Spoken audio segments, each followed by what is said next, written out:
तुम्हाला सक्सेसफुल व्हायचं झालं तर डिसिप्लिन अतिशय महत्त्वाचं आहे. दुसरी गोष्ट आहे की आज रोजी आपण पाहतो, आधी 30 वर्ष आधी लोक भूकमरीने मरायची, आज रोजी लोक ओबेसिटीने, नॉन फिट असल्यामुळे जे लाईफस्टाईल डिझिजेस झाले आहेत ना, त्यामुळे आजारी पडतायत आणि मरतायत. तर कुठेतरी फिटनेसवरती काम करायचं एक फार मोठी गरज आहे. आणि ही फिटनेस एक अशी सवय आहे जी आपण अगदी लहानपणापासून सुरू केली ना, तरच ती मनुष्याच्या एक जीवनशैलीमध्ये इन्कल्केट होते. तर तुम्ही स्पोर्ट्समध्ये खेळतायत ही चांगली बाब आहे. माझा आग्रह राहील की सगळ्यांनी ते कंटिन्यू करावा.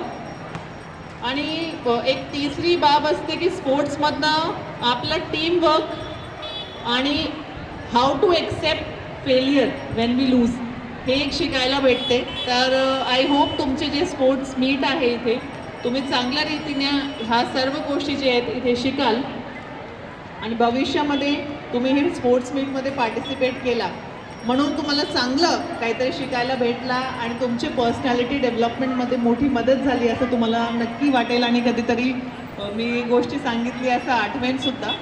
मी सगळ्यांना मनापासून शुभेच्छा देते. आय होप आपली ही जी स्पोर्ट्स खेळोत्सव जे आपण आयोजित केलेले ते खूप चांगला जावा. आणि परत एकदा आपले आयोजक आणि महत्त्वाचे म्हणजे जे शिक्षक ज्या मुलांना घेऊन आलेले आहेत, ज्या मुलांना त्यांनी ट्रेन केलेलं आहे आणि त्या मुलांसाठी ते काम करत आहेत, त्यांचं मी मनापासून अभिनंदन करते आणि त्यांना शुभेच्छा देते. धन्यवाद. जय हिंद, जय महाराष्ट्र. धन्यवाद मॅडम.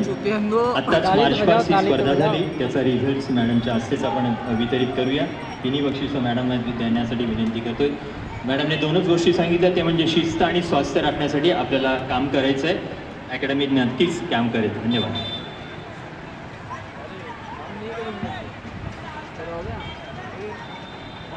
बोईसर कला क्रीडा महोत्सवातील आत्ताच जी स्पर्धा संपन्न झाली मार्च पाचची, या स्पर्धेचा निकाल जाहीर करत आहोत. मी मान्यवरांना विनंती करतो, माननीय मॅडम, की आपण आपल्या शुभ हस्ते विजेत्यांना सन्मानित करायचं आहे. स्पर्धेत एकंदर 9 संघ सहभागी होते आणि या स्पर्धेत तृतीय क्रमांकाचा मानकरी ठरलेला आहे बोईसर मिलिटरी मराठी हायस्कूल. या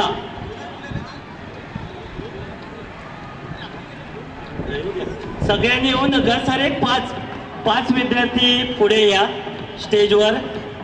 संपूर्ण गट नका, अभिनंदन तुमचं देखील.